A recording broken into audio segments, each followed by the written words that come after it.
Dear students, welcome back.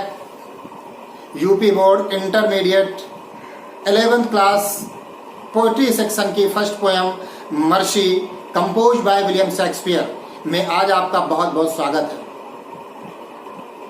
ये poem mercy William Shakespeare द्वारा लिखित प्रसिद्ध ड्रामा मर्चेंट ऑफ वेनिस से लिया गया है। मर्चेंट ऑफ वेनिस में जो प्रमुख पात्र हैं वो हैं शार्लॉक, एंटोनियो, बेसोनियो और उनकी पत्नी पोर्शिया। शार्लॉक ज्यू हैं, एंटोनियो क्रिश्चियन हैं। एंटोनियो ने शार्लॉक से कुछ धन उधार ले रखा है और धन उधार लेते समय उसने एक बॉन्ड पर हस्ताक्षर किया कि यदि धन समय से वापस नहीं करेंगे तो एंटोनियो को अपनी छाती का 1 पाउंड फ्लेश अर्थात मांस देना पड़ेगा। लेकिन एंटोनियो शार्लॉक को समय से धन वापस नहीं कर पाता है। जब धन वापस नहीं कर पाता है तो शार्लॉक इस मैटर को वेनिस के कोर्ट में खींच ले जाता है। वेनिस के कोर्ट में शार्लॉक और एंटोनियो दोनों आमने सामने खड़े होते हैं और वहां पर इस मुद्दे पर चर्चा होती है। शार्लॉक एंटोनियो से उसकी छाती का 1 पाउंड मांस लेने के लिए जिद पर अड़ा हुआ था। एंटोनियो इधर बहुत परेशान था।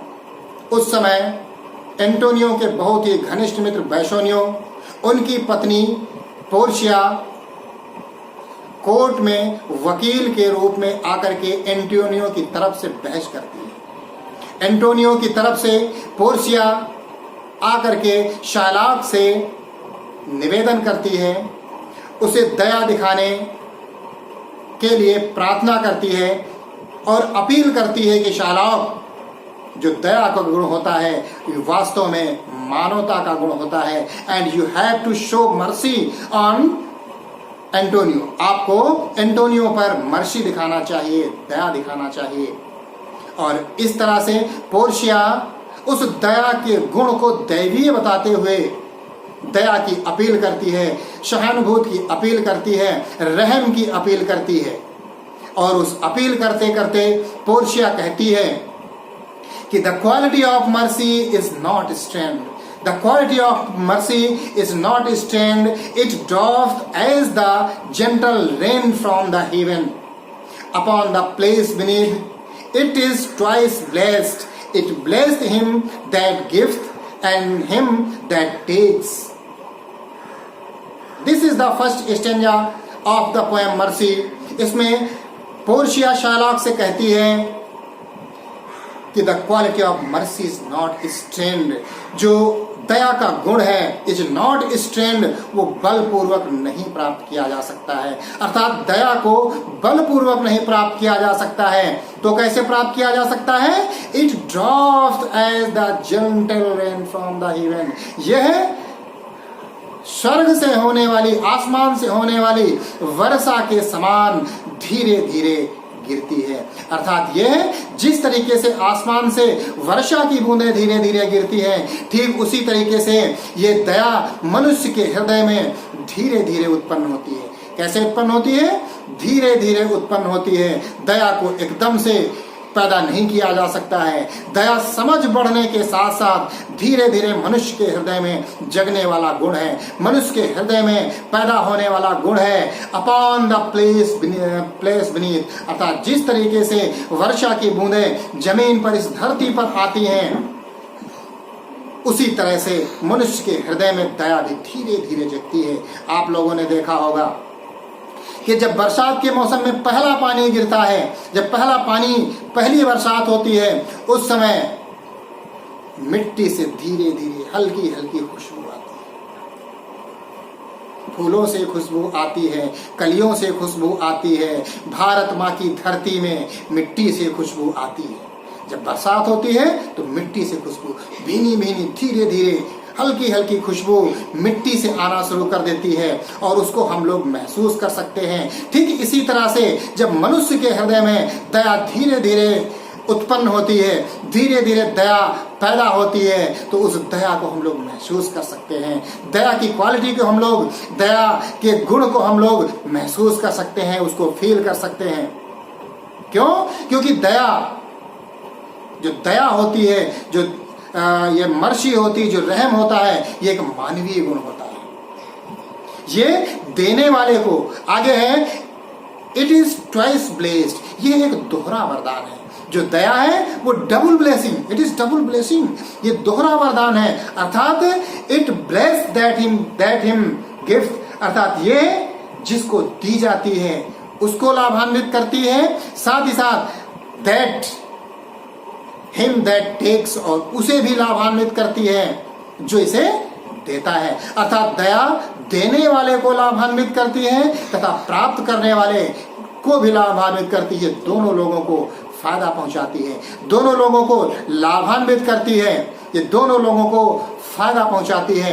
ये दोहरा वरदान है। इसलिए ऐ शायलॉक, तुम दया, आपको एंटोनियो पर दया दिखाना चाहिए, क्योंकि दया से ही, मर्सी से ही व्यक्ति के धर्म की शुरुआत होती है, अच्छे गुणों की शुरुआत होती है। क्योंकि जब दया व्यक्ति के हृदय में आती है तो असली इंसानियत का गुण, असली मानवता का गुण उस व्यक्ति के हृदय में आता है। गोस्वामी तुलसीदास जी ने भी कहा है कि दया धर्म का मूल है, पाप मूल अभिमान, और तुलसी दया न छाड़िए, जब लगी घट में प्राण। अर्थात जब तक कि हमारे शरीर में प्राण है तब तक हमें दया नहीं छोड़नी चाहिए, तब तक हमें मानवीय गुण को नहीं छोड़नी चाहिए, तब तक हमें सहानुभूति और रहम को नहीं छोड़ना चाहिए, क्योंकि यही धर्म का मूल है, यही श्रेष्ठ कर्तव्य की जड़ है।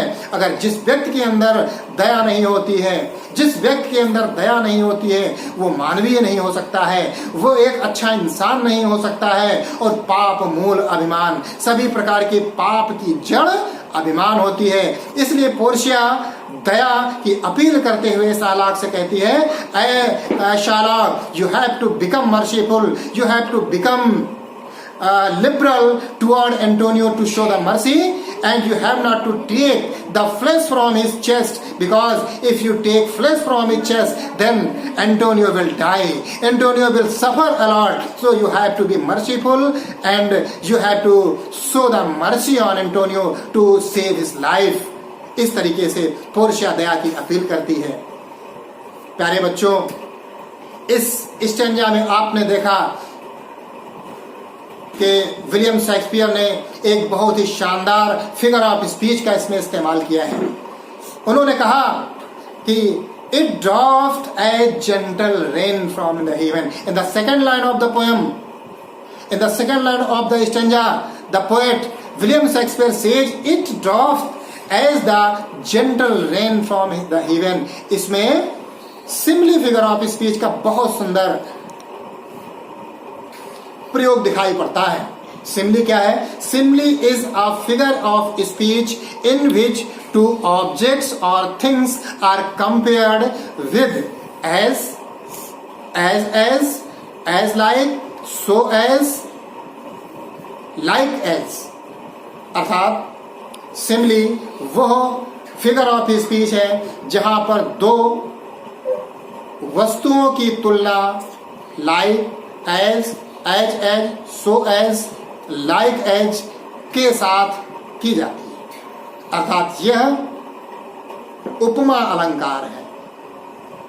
Thank you so much. अगर आपको यह एक्सप्लेनेशन, ये वीडियो पसंद आया है तो मेरे चैनल अवध इंग्लिश क्लासेस को लाइक करना, कमेंट करना, शेयर करना तथा सब्सक्राइब करना मत भूलिए। लास्ट में बेल आइकन को अवश्य प्रेस कीजिएगा। Thank you so much.